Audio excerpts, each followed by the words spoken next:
We are GB News, Britain's news channel. Every night at 11 on GB News, we bring you the next day's stories the day before. It's basically like time travel. If it's a big story, we'll cover it, guaranteed. But we'll also have some fun along the way. Big opinions, big laughs. Sometimes big hair. This is Headliners, the paper review show that won't send you to sleep like the others will. 11 p.m, 7 nights a week. Join us.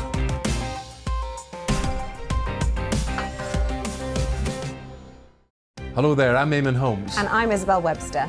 And we hope you can join us for Breakfast with Eamon. And Isabel. You make me laugh out loud, belly laugh. Is that important first thing in the morning? Yeah, absolutely. And there's me trying to be deadly serious. News is a serious business. Yeah, I have to rein you in sometimes. Well, it doesn't stop us laughing at it. It doesn't stop us having an opinion on what's going on. Yeah. And it certainly will not stop us reflecting what you think. Weekdays from 6 to 9:30 on GB News. I'm Dan Wootton. Join me Monday to Thursday from 9 to 11 for the feistiest and most fun news debate on TV, where free speech reigns. I'll bring you a sharp take on the day's biggest stories, bombshell newsmaker interviews, and A-list guests. And I guarantee you, no spin, no bias, no censorship, and no reason to go to bed. That's Dan Wootton tonight, Monday to Thursdays from 9 on GB News.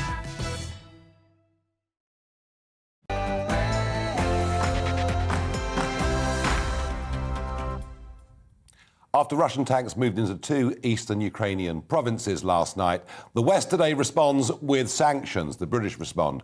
The Germans respond. We're waiting for the American response. President Biden, due to speak any minute now, will cross to it live as and when it does. Before all of that, let's get the rest of today's news headlines.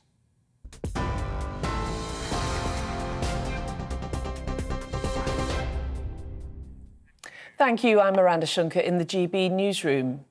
Russia has started evacuating its diplomatic personnel from Ukraine, saying they've received death threats. The move comes after President Vladimir Putin was given the green light to deploy armed forces abroad by the Russian parliament. Its upper house said the troops should be used for peacekeeping tasks, but there are fears the vote could open the door for a broader attack on Ukraine. President Putin says the situation on the ground in Donbass will dictate the actions of the military. US President Joe Biden is expected to announce a raft of severe sanctions against Russia during a news conference, which is due to start shortly. It comes after the UK government imposed its own sanctions against 5 Russian banks and 3 very high net worth individuals.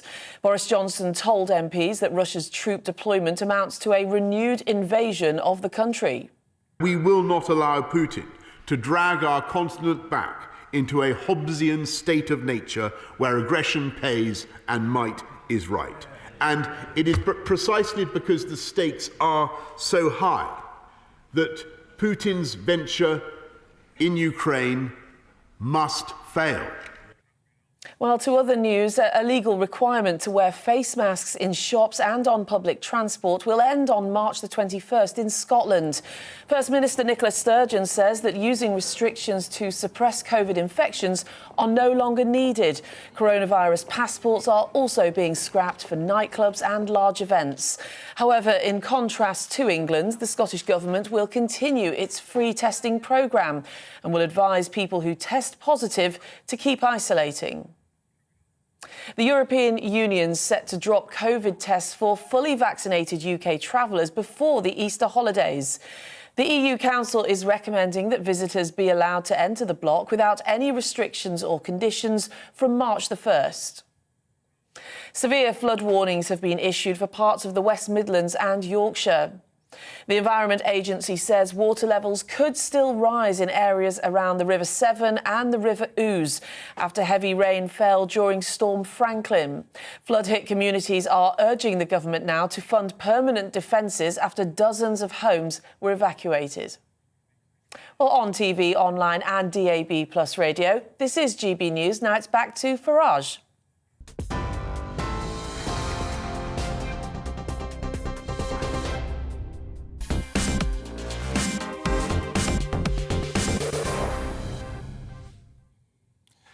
So the big Vladimir Putin game surrounding Ukraine on three sides. Some belief in the West, not least from Boris Johnson, that he was about to launch a mass invasion on the entirety of the country, the worst potential war since 1945 in Europe, was being talked about by us and indeed by the Americans. Late last night, Russian forces moved into those two eastern Ukraine provinces. Now, when I say Russian forces moved in, all the evidence is there have been Russian forces there for the last 8 years. These are very much breakaway states, but it was the official recognition of their independence last night, prior to military vehicles moving in, that gave us a clue towards the end of my show last night as to what the next stage of this was going to be. And I suppose Putin, having put the mega threat of the total invasion of Ukraine and the potential taking of Kiev on the table in our minds, having done this, will be expecting from us a muted response. Well, what's it been? In the case of us, sanctions on 5 Russian banks and 3 high net worth individuals thought to be accomplices and associates of Vladimir Putin. In the case of Germany, perhaps a bit of a surprise, with Chancellor Scholz announcing they would be stopping the Nord Stream 2 pipeline. That did look like, actually in many ways, quite a big move. We don't yet know what the American response to this is going to be. The podium is there in the White House. We thought that President Biden would speak on this over an hour ago, but I'm afraid when it comes to Biden's press conferences, and there it is, an hour and 4 minutes after he was expected, and he's still not there. So I guess they're still thrashing out the final details. This isn't straightforward because the people that live in those two Ukrainian provinces, Donetsk and Luhansk, are overwhelmingly Russian speakers. If we held a referendum in those provinces and asked people, would they want to be part of Ukraine or part of Russia, they would say Russia, as indeed they did in Crimea. And I guess in many ways this all goes back to the breakup, the very rapid breakup of the Soviet Union, all the breakaway satellite states. And within those states, there are pockets, in some cases quite large pockets, of people who still feel predominantly Russian. Vladimir Putin wants to rebuild what he sees as Greater Russia. But is this 1936 all over again? Is this, as it was with Germany in those days, taking territories that they said were basically Germanic-speaking peoples, leading to the hideous global conflagration? I don't think it is. I expect that Putin does want, if he can, to extend a bit further. Does he want an all-out war with the West? Absolutely not. There is no way that he does. Does he want global domination? There is absolutely no way that he does. And I'm not condoning the way in which he deals with opponents, the poisoning, the assassinations. I'm not condoning military vehicles moving in last night. I'm expressing an understanding of what I think Putin is all about. But my question to you, the audience, tonight is, what do you think we should do next? Let me know your views. Farage@gbnews.uk. Now let's talk about Nord Stream 2. Let's talk about commodities. Let's talk about prices. Let's talk about energy policy.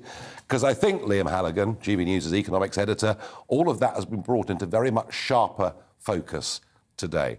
Just explain to people what Nord Stream 2 actually is. Well, it's well known now, because we're in the middle of this conflict, that Russia provides Western Europe with about 40% of the natural gas that we use. And that's been the case pretty much since Soviet days, and even during the Soviet Union, when the Cold War was, absolutely front and centre of global events, that gas supply continued from the Soviet Union.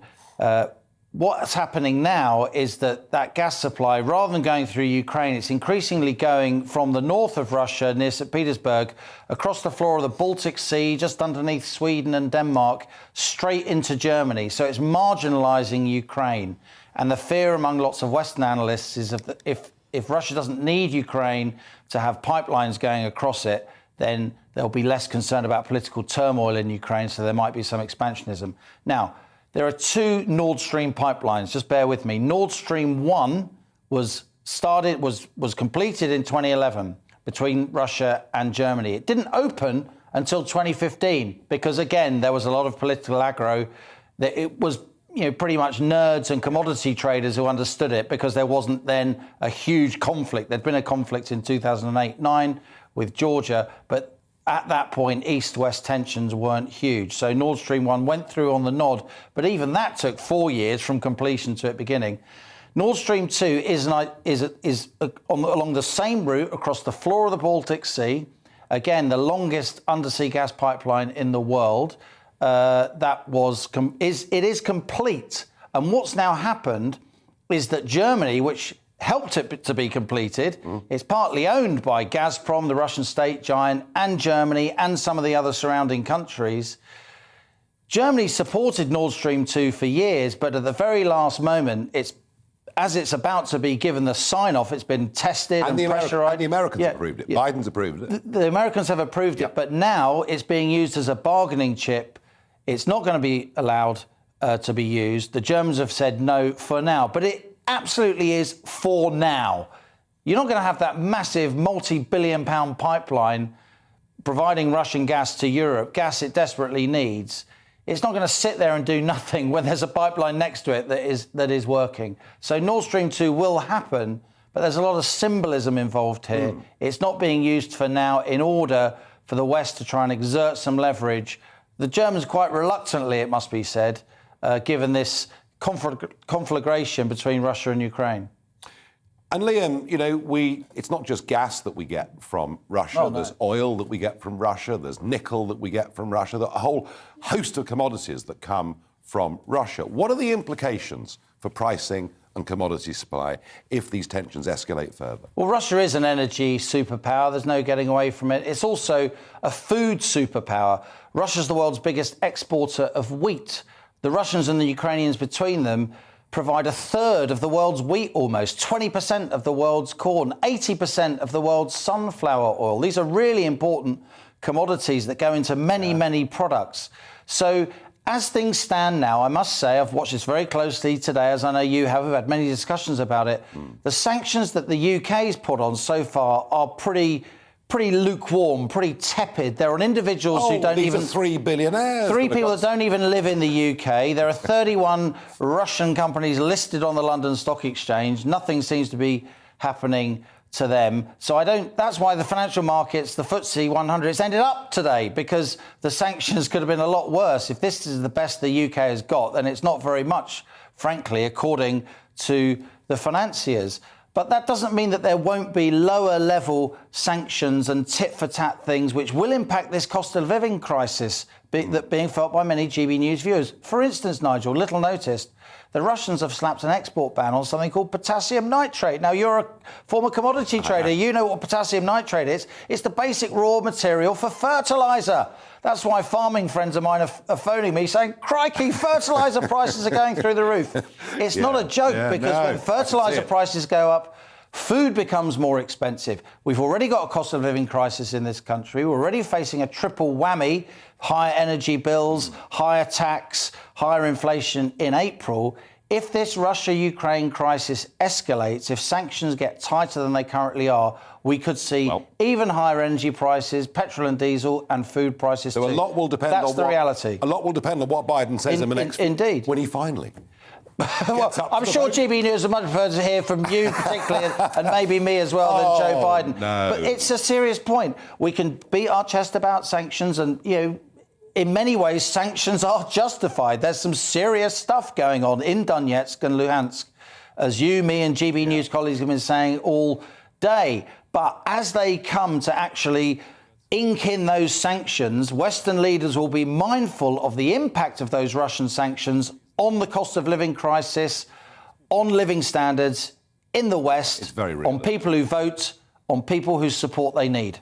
Liam, thank you very much indeed. I'm joined now by Angela Knight, former CEO of Energy UK. Angela, good evening. Hi. So I wonder, and we've talked about this before, but are these tensions with Putin and Russia, and given what Liam Halligan's just said about the sheer amount of energy, in particular, that comes out of Russia to the West, does this hasten a bit of a rethink about the UK's energy policy? Yes, it does. And not just the UK's energy policy, it's actually Europe's energy policy. I mean, the country that is most affected, Nigel, by this is, of course, Germany, who has been increasingly reliant on imports and who decided, for reasons which were local political reasons, to shut down their nuclear power stations early and, of course, have shut down their coal-fired power stations. So for Germany, they are hugely dependent on imported gas, and the fact that there are sanctions now taking place, the refusal to open Nord Stream 2, whilst I quite agree with you, there is Nord Stream 1, and by the way, there's a gas pipeline that comes through Ukraine as well. I mean, that is actually a big about turn for Germany. What one can't do, though, Nigel, is actually turn back the book and say, well, there are decisions that were made that were wrong, there were policy that had not been thought through. What they have to do now, us and Europe as well, is actually make some really firm decisions about how to become more self-sufficient, less reliant on imports. And if that means you keep your nuclear power stations running and you actually keep your coal-fired power stations running for the time being, then so be it. Yeah, I mean, where can Germany turn next? As you say, the political movement against nuclear in the wake particularly of Fukushima, not that I thought it was that relevant, but hey, that opposition to nuclear power is huge in Germany. It's, of course, completely the opposite in France. I mean, presumably the Germans have to start mining coal again. Well, they are mining coal right now. I read an article not so very long ago that that's exactly what they were doing, which one wonders actually what the Green Party and the very strong Green movement in Germany, and of course they are a coalition as opposed to a coalition of lots of different views, and that's why some of these policies have been made the way they are. One wonders what the Greens are thinking now, because they have one of three choices. You either keep your nuclear running, you restart your coal-fired power stations, or you get cold and you shut down some of your industry. And it is literally those three choices. Yeah. And it's come to a pretty past when the great economic powerhouse of Europe, which Germany is, you know, a fantastic job that it has done in the whole of that manufacturing space, has made the sort of shambles of its energy policy that you would, dare I say, expect from a third world country, you know, and it's going to have ramifications right around the piece, this. And coming back home, of course, it's interesting to think that Nicola Sturgeon, to maintain her majority in Scotland, is, of course, in alliance with the Scottish Green Party. And that has seen an SNP who talked under Alex Salmond's leadership endlessly about the riches that would come from oil, that meant Scotland could be independent and rich. And now the political mood music in Edinburgh, and indeed, it's not terribly encouraging from Westminster either, has led to that big Cambo oil field project being scrapped. I can't see Sturgeon necessarily changing her mind quickly, but do you, with all your political experience and knowledge of people in politics in London, do you think the atmosphere is right now for a different debate, perhaps about gas extraction, perhaps even about the North Sea? Yes, I think it is ripe for a real change of view, and to some extent, some quick changes of view. I have noticed that within the political environment, the discussion about, you know, alternatives are best and we need that, all that sort of thing, that seems to have really quietened down. I wouldn't bank on Nicola Sturgeon to do anything other, Nigel, than stand on some sort of public platform and say that the English have a right to keep Scotland supplied with energy. You know, just like we're supposed to be paying their pensions if they go off and do their own thing. You know, I mean, she does that. I think there's something where she says they want to keep on testing, so we've got to pay for their testing. Well, frankly, it's kind of nuts to that. You know, we live in the real world and she may stand on platforms, but that isn't the real world. The real world says that right now we've got to do everything we can to extract whatever we can in way of gas out of the North Sea. Yeah. And when you look at the price, that does mean that some of those wells which have not been particularly economic must now be economic. It must be well worth the while as well to get more gas out of some of the declining wells. I mean, it's more complicated business, it costs more money, but you can do it now. And if she won't grant drilling licenses, then we've got to grant drilling licenses. We have to do that. We need more gas during this transition. The focus has never been on transition. And if you say that something good comes out of every crisis, realism about energy is going to come out of this one. Angela Knight, thank you very much indeed. Final word, Liam Halligan, your ear pretty close to the ground in Westminster. We've got the Net Zero group in Parliament, about 30, 40 Conservative MPs. And some Labour MPs. And some Labour MPs. From all parts of the Tory party. Does this start to grow? I think Boris Johnson now is under enormous pressure. I think Angela Knight, former Treasury Minister, of course, she knows her way around. Spoke very strongly of that. She did. Power, and I think she's exactly right. Look, it's not just household energy bills that are about to spike in April, up by 54%, according to the Ofgem price cap. And that's the average. That's the average. Yeah. It's business energy bills. It's those energy-intensive firms in red wall seats that employ lots of people, that have lots of dependents. They are the bread and butter, the livelihood of many, many households that Boris Johnson needs to carry in these May elections, let alone future general elections, if he makes it. So I think we are going to see some serious U-turns. I think the Treasury is already making noises. The business ministry is making noises about granting more North Sea licences. I mean, hold on to your hats, Nigel. We could even see, I would say, I wouldn't rule this out, a reversal of that moratorium on fracking quite soon. It'll need some pressure, but I think the wind has changed. In a moment, I get an historical perspective. I talked in my talk up at the beginning of the show, is this 1936 all over again? What does Putin really want to do? In a moment, a history lesson that will come from none other than David Starkey.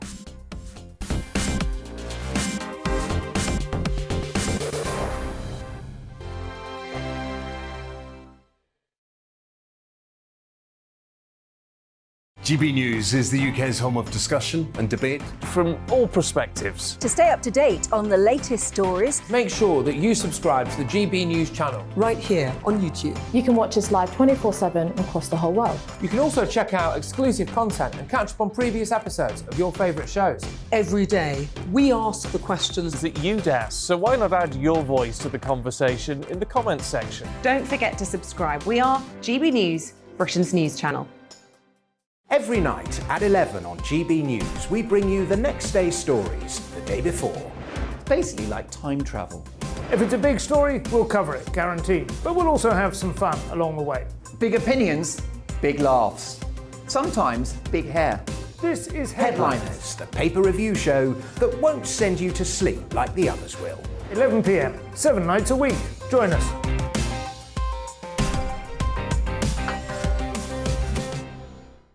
Hello there, I'm Eamon Holmes. And I'm Isabel Webster.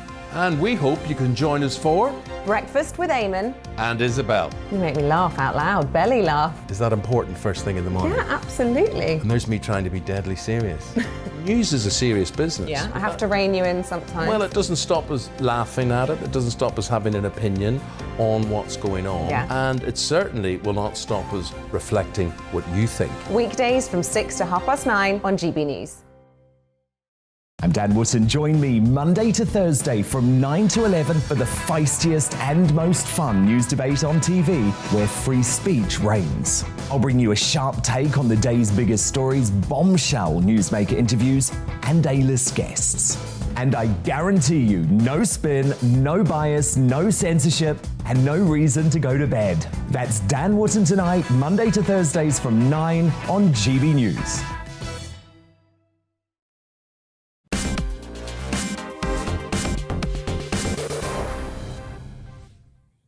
So what next after the events of last night and today? That was the question I asked you. Some audience reaction. Kaz says, Putin is a law in himself. Time Britain freeze all Russian money, confiscate homes.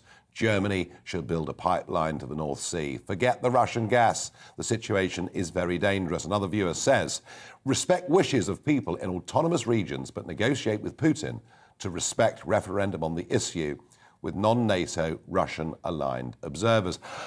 You know, that is one possibility, isn't it? That a referendum is held in those breakaway states. I think we know. I think we know what the result will be. We're going to go straight to the White House. Joe Biden has finally appeared.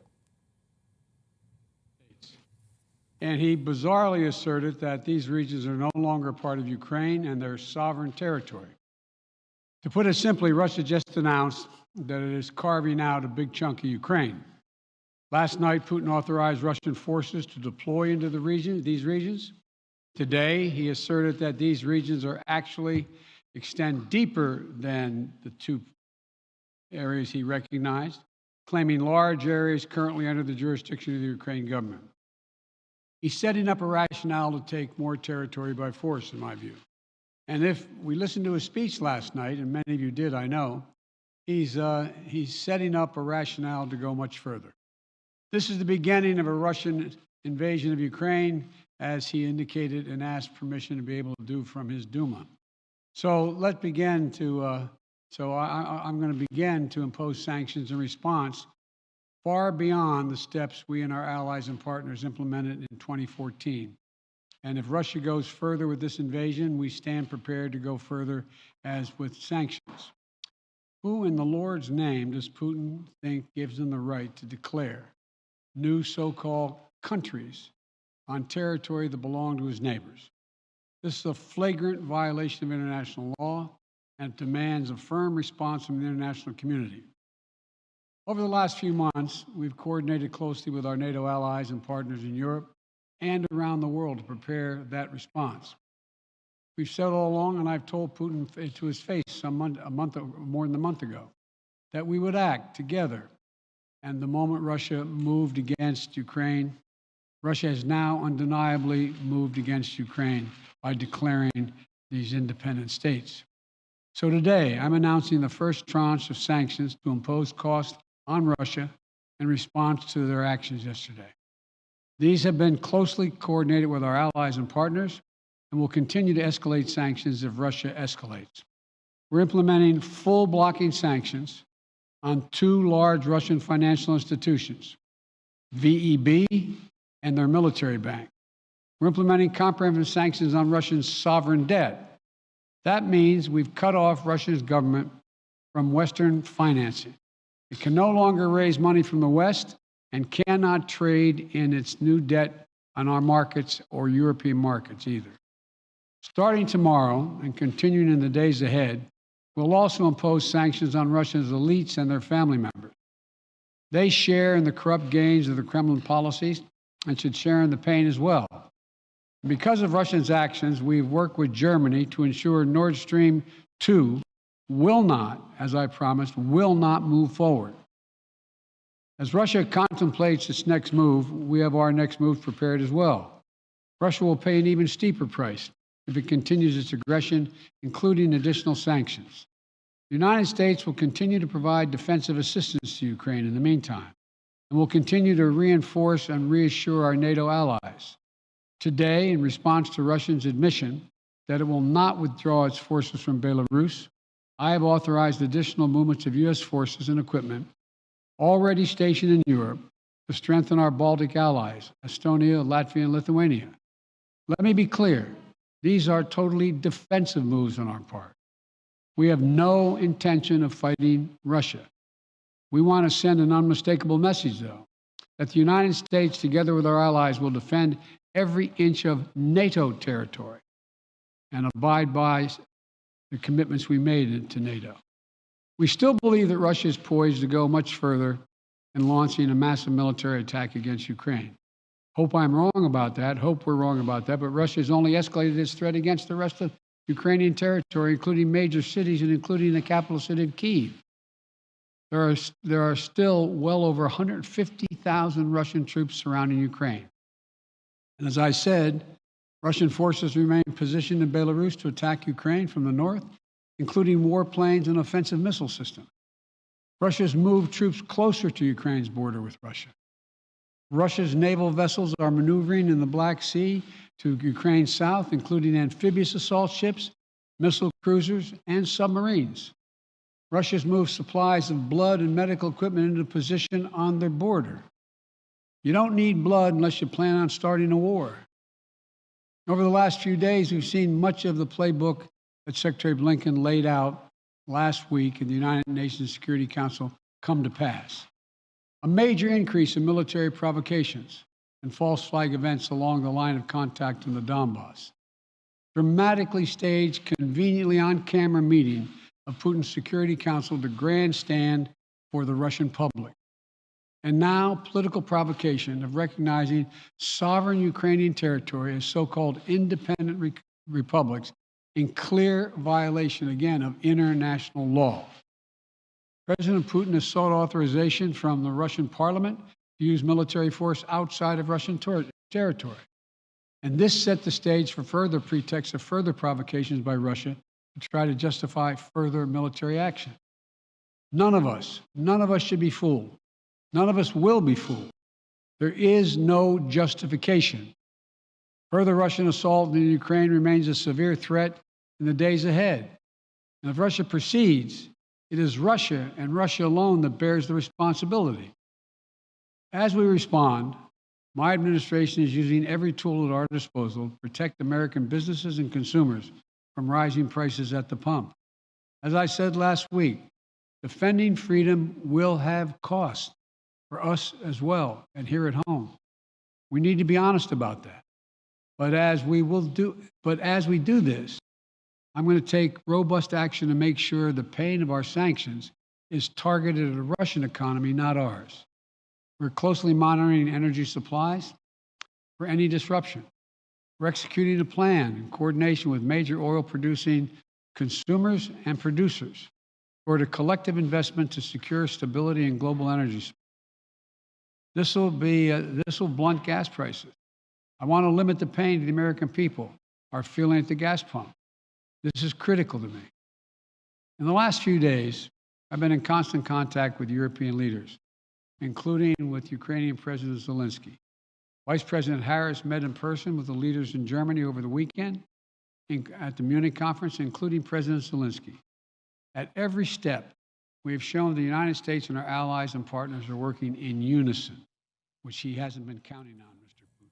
Well, this is President Joe Biden coming towards the end of his press conference, and he has laid out a list of sanctions that he says have been done in conjunction with European allies. He mentioned Nord Stream 2. We'd had the announcement earlier on from the German Chancellor of the halting of that. Interestingly, he mentioned sovereign debt.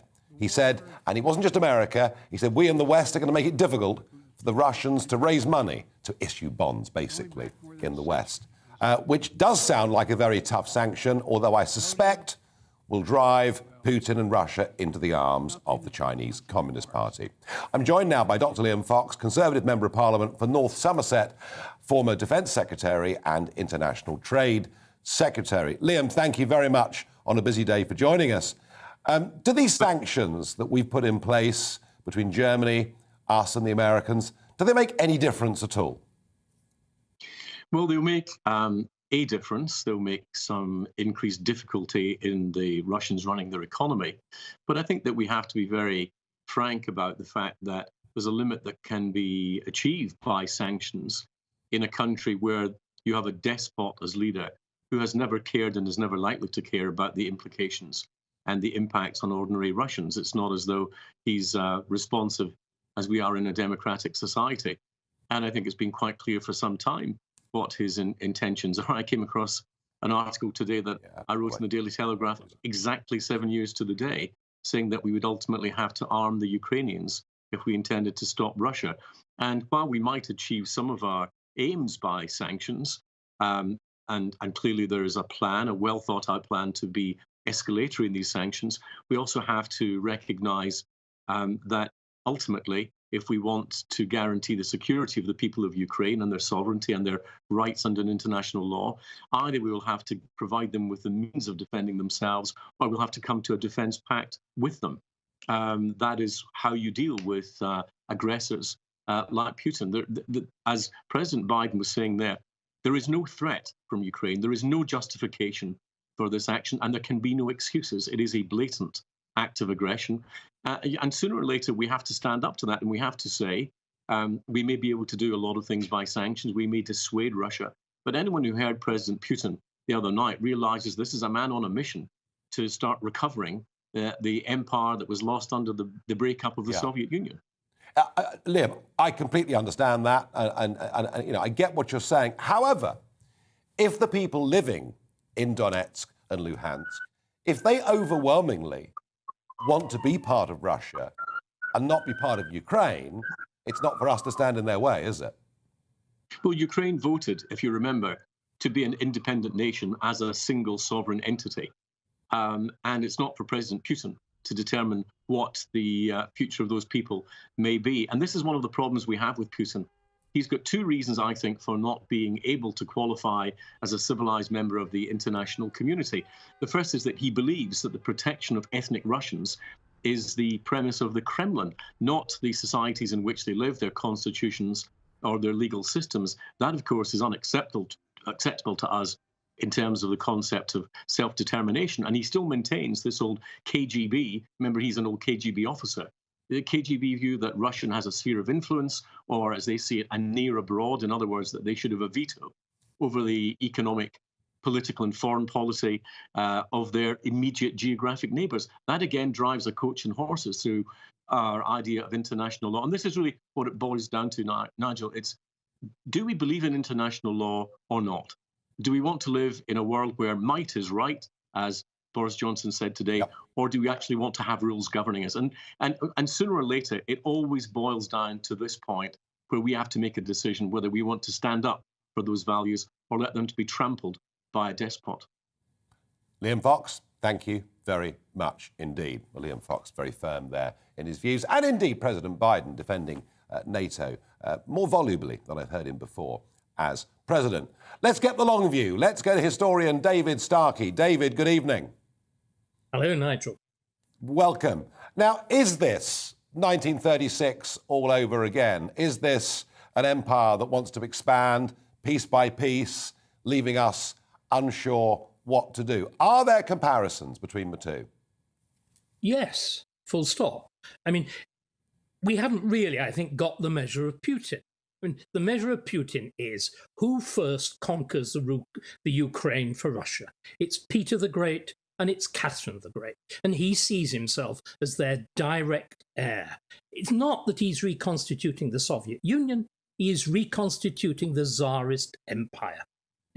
That's what we've got to understand. When he gave that bizarre speech that he did, that's what's running in his mind. That's what he's doing. When he sits like an emperor, look at those scenes with the Russian Security Council, these little people sort of shrinking round the edge of a vast Tsarist rotunda, him there looking rather like the Russian Richard III or Ivan the Terrible. This is what we're dealing with. And the trouble is, he can do it.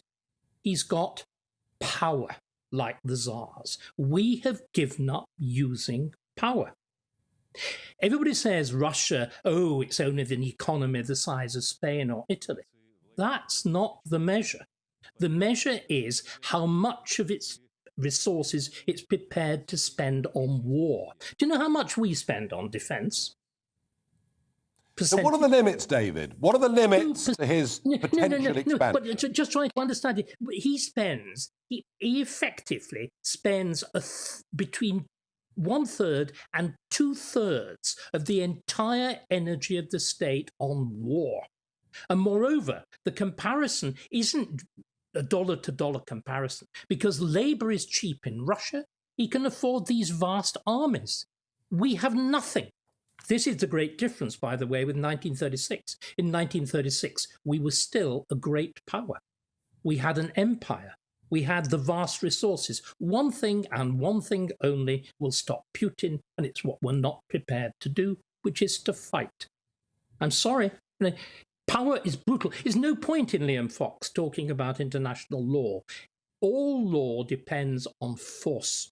The reason that we've had the liberal world order is because the world great power, America, was prepared to fight. Let's be honest. America is no longer prepared to fight. And does that mean, David Starkey, that Putin's potential ambitions extend into countries that are currently in NATO? He would dearly love to. But of course, that would, not even Biden could refuse to honour the NATO doctrine, that if one is attacked, all is attacked. And by the way, the key place in all of this is Vilnius in Lithuania. Have you ever been? It's extraordinary. Yes. You go and stand there, and there's a big plaque in the town hall, and it says, "Here George W. Bush stood and said that an enemy of the freedom of the Lithuanian people is an enemy of the United States of America." That is where it stops. And if it doesn't, God help us. David Starkey, strong words. Wow, fascinating words. In a moment, a change of gear. I'll be joined on Talking Pints by East End boy done good, Tony Cottee, prolific goal scorer, and a man who's going to tell us where the Premier League is going.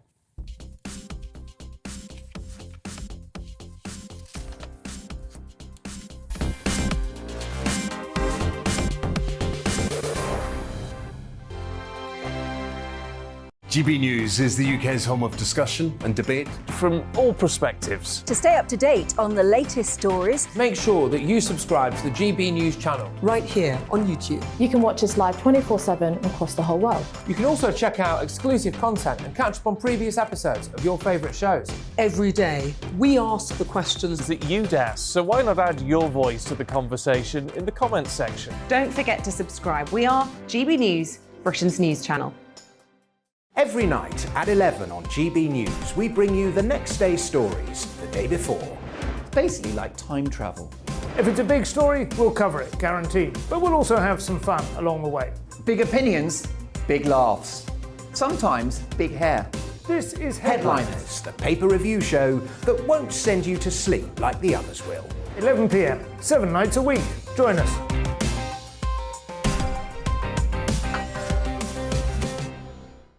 Hello there, I'm Eamon Holmes. And I'm Isabel Webster. And we hope you can join us for Breakfast with Eamon and Isabel. You make me laugh out loud, belly laugh. Is that important first thing in the morning? Yeah, absolutely. And there's me trying to be deadly serious. News is a serious business. Yeah, I have to rein you in sometimes. Well, it doesn't stop us laughing at it. It doesn't stop us having an opinion on what's going on. Yeah. And it certainly will not stop us reflecting what you think. Weekdays from 6 to 9:30 on GB News. I'm Dan Wootton. Join me Monday to Thursday from 9 to 11 for the feistiest and most fun news debate on TV, where free speech reigns. I'll bring you a sharp take on the day's biggest stories, bombshell newsmaker interviews, and A-list guests. And I guarantee you, no spin, no bias, no censorship, and no reason to go to bed. That's Dan Wootton tonight, Monday to Thursdays from 9 on GB News.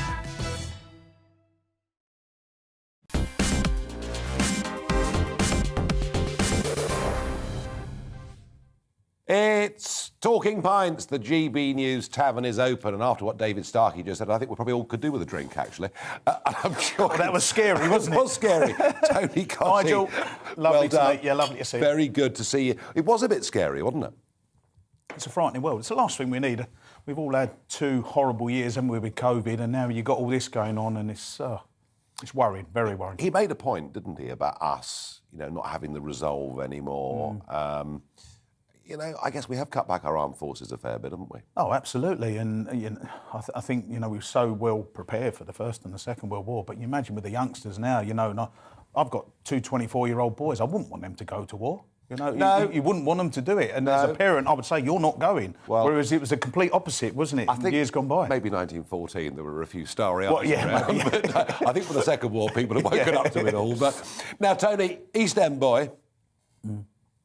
East End born and bred. Yep. And obviously football must have been the great love growing up, the great consuming passion growing up.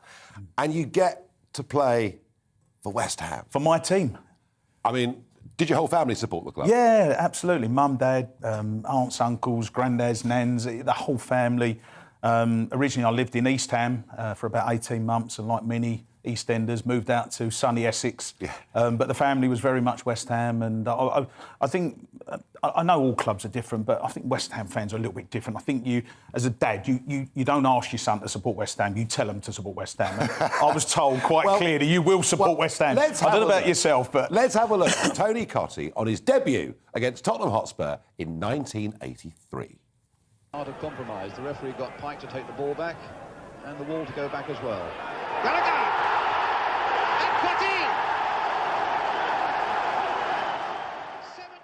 I'm surprised that's in colour. That must have felt unbelievable. Oh, well, I mean, as a fan, I left school at 15, done my apprenticeship at West Ham, and then within 18 months, that was what I was doing. So for me to be playing with great names like Phil Parkes, Alan Devonshire, Ray Stewart, Alvin Martin, you remember the names, some great players, and all of a sudden I was doing that. And you can see when I scored that goal, it was like, oh my God, what do I do? Because it's my first goal, and I just sort of running and it's amazing. Incredible, really. But you went on through your career. You played for quite a few clubs, but you scored a lot of goals, didn't you? I did, yeah. Do you know what, Nigel? It was something that came easy to me. I think if you ask a lot of footballers... About 300 first-class goals? Yeah, 300 goals. And if you ask a lot of footballers, they'll say that the hardest thing for them is to score goals. And I almost found it the easiest thing. It was the rest of the game I struggled with, running around and being part of a team, etc., But scoring goals, I think I was born with a God-given talent. There's no doubt about that. But you then have to harness it. You have to be dedicated and all the things to become a footballer. It's not easy to become a footballer, and I had to go through and sacrifice things. It's the dream for so many, isn't it? Absolutely, yeah. I was reading the other day, though. So few make it. Yeah, well, there was a thing in the paper. They said of the academy kids that get taken on, 97% don't make it into the first team. 97%. And, I was one of the 3%. So, amazing stats, really.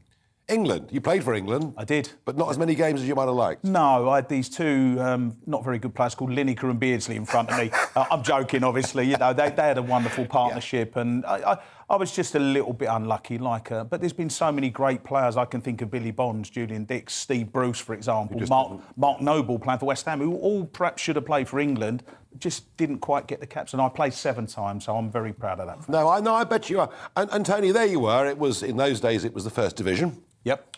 Wasn't the Premier League. No. Yeah, and you missed that by a few years. I crossed into the Premier League, Nigel. Yeah, so you did play Premier League? Yeah, I had 9 years in the First Division, 8 years in the Premier League. How much money were you earning at West Ham in 1983? I can tell you the answer to that. I was top scorer for West Ham. I scored 19 goals as an 18-year-old, and I was on £110 a week. Right.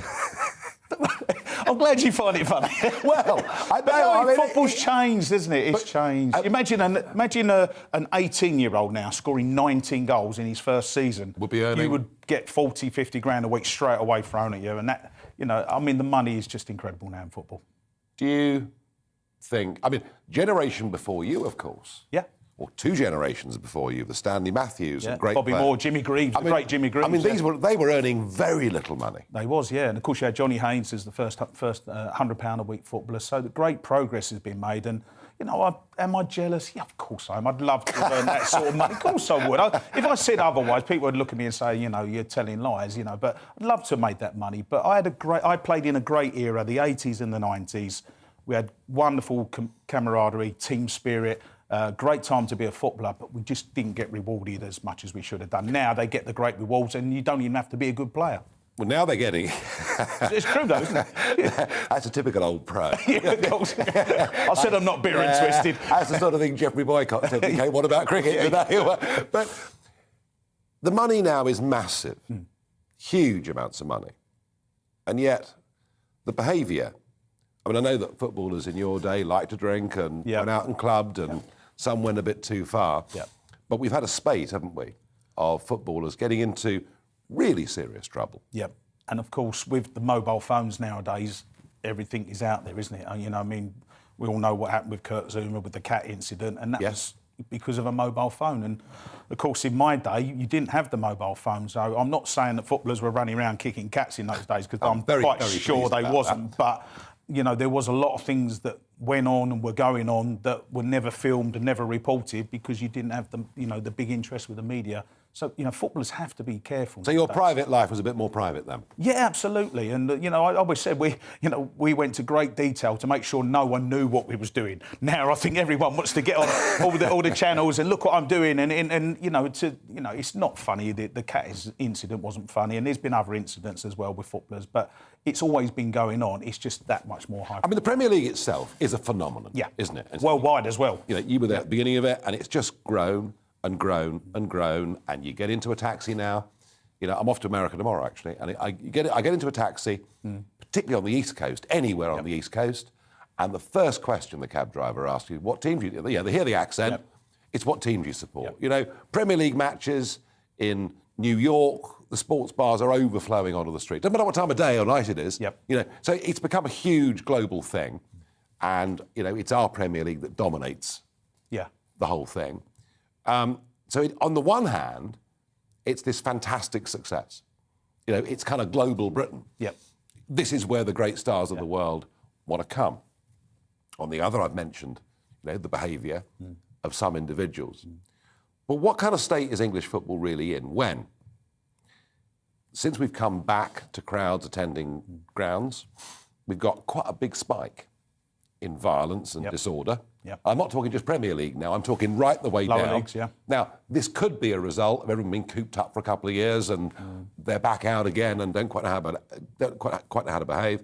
And, when I walked down Wembley Way last July to that European final, I mean, it was almost, and perhaps, I can't say it was a war zone because it wasn't, but it might well have been. The atmosphere was aggressive, nasty.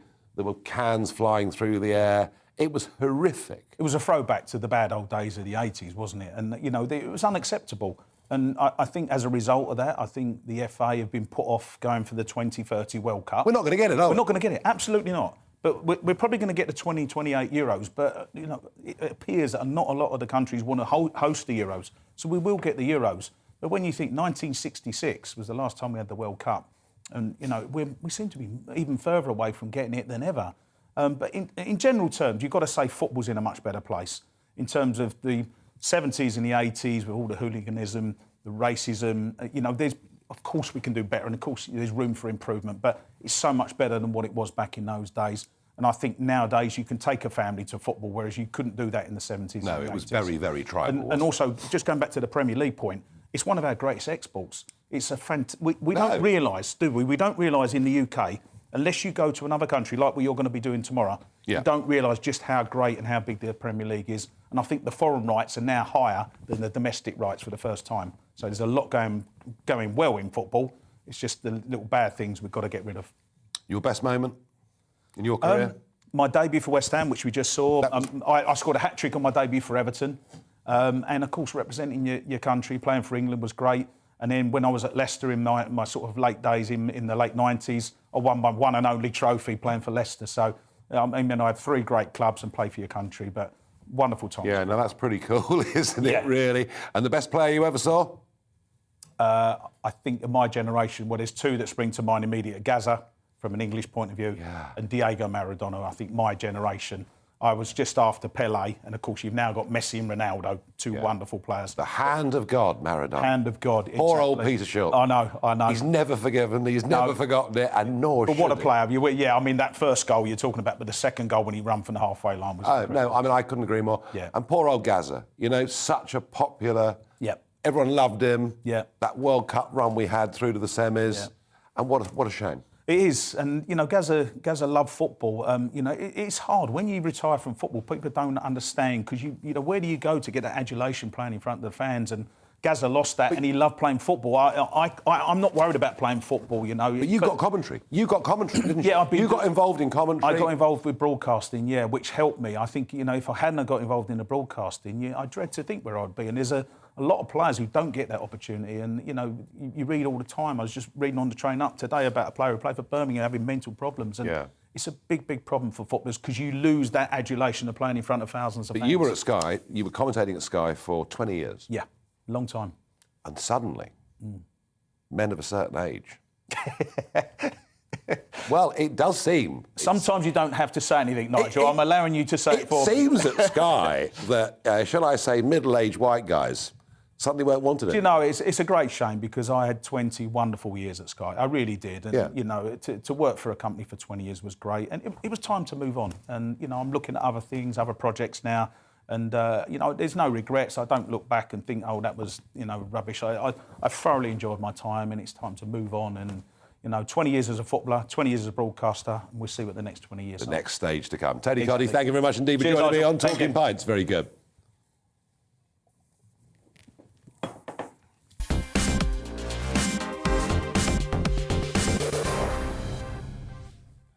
We've got a few minutes left on the show. There's no other breaking news, I'm pleased to say. And it's time for Barrage the Farage, where you send your questions in and I do my very best cold to answer them. Joe asks me, do you think UEFA, oh, I'm pleased Tony's stayed, do you think UEFA should stop Russia hosting the Champions League final? Yes, 100%. I think, you know, we've got to take a stand with things and there's certain things we can do from a sporting point of view. Yes. You cannot have the Champions League final in Russia. It's got to be moved, whether it's Wembley or wherever. Just put it somewhere else in Europe. I'm with Tony. I am pleased you stayed. Ian asks, do you think this government will ever be radical and actually cut red? I think Tate perhaps was missing off the end of that. Look, I did hear today that the UK insurance industry are in talks with the government and they're talking about a very major EU directive that's held insurance companies back very, very badly. There are now at least active discussions to try and help Britain's businesses and get the benefits from Brexit that we deserve. Big changes bring upsides and downsides. Moving house brings an upside and a downside. We need more of the upside. Terry asks, do you agree that Canada are no better than China, Russia, North Korea and other repressive regimes? I have to say, I think that Trudeau is one of the most appalling leaders any Western world country has ever had. He masquerades as being this lovely, cheery, wonderful liberal and actually has behaved in the most appalling authoritarian way. I'm pretty disgusted. Mickey asks, people are sick to death of the mantra, protect the NHS, when the NHS is not protecting them. Is it time to remove GPs from the system? Now, you can't remove GPs from the system, but you could make GPs start to see patients again. That wouldn't be bad, would it? And I think there is a very major health crisis coming to this country. I was worried about it even before the pandemic struck. But now the backlogs, 6 million people in England and Wales alone waiting for operations. It's going to be a huge task for any government to turn this around. And it's going to need not just money, but a completely different approach. And I'll be doing a health special, an hour-long health special tomorrow here on GB News. I'm going to pre-record it this evening after this show. Robert asks, should universities refund money to students for failing to provide a satisfactory teaching programme? It is an outrage. They've been ripped off terribly. And, of course, the student loans, they have to pay vast 6% interest on it. The whole thing is disgusting. Really, universities should be hanging their heads in shame. I'm done for now. We'll move you on in a moment to Mark. But first, let's have a look at the weather and hope there are no more storms coming across the Atlantic. Good evening. The winds are calming down at the moment, but they're going to pick up again tomorrow. A windy Wednesday with wet weather for Scotland and Northern Ireland. Largely dry day to come across most of England and Wales. This weather front's been pushing south today, and it's going to be followed by a similar one tomorrow. And as that one approaches, the isobars squeezing together, so the winds will increase through tomorrow. But at the moment, certainly compared to recent days, the winds are a lot lighter, and with clear skies, that's allowing temperatures to fall. So quite a cold night across England and Wales. But here comes that next band of rain into the northwest, and the winds picking up here as well. Enough of a breeze to stop too much of a frost, but certainly in the countryside, temperatures are likely to drop down close to zero. But a bright start for the Midlands, southern and eastern England on Wednesday. Some good spells of sunshine. The winds will strengthen though. We do have a Met Office yellow warning across northeast England and southeast Scotland. Gusts of wind of 40, 50, maybe 60 miles an hour. A wet afternoon for Northern Ireland and central Scotland, and the rain starting to turn more and more to snow across the far northwest as colder air pushes in here, but quite mild still for England and Wales, where, bar the odd shower, most will have a dry day. We will see the rain pushing southwards, though, during Wednesday night, and then we're going to see more of the snow showers coming in, and we have another Met Office yellow warning for snow and wind across parts of Scotland and Northern Ireland, and that lasts well into Thursday as well.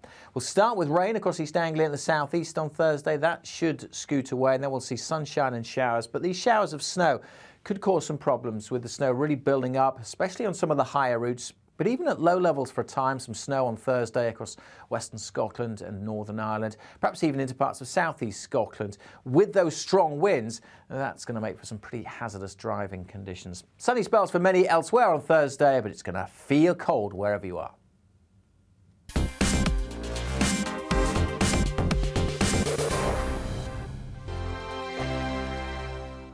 GB News is the UK's home of discussion and debate from all perspectives. To stay up to date on the latest stories, make sure that you subscribe to the GB News channel right here on YouTube. You can watch us live 24/7 across the whole world. You can also check out exclusive content and catch up on previous episodes of your favourite shows.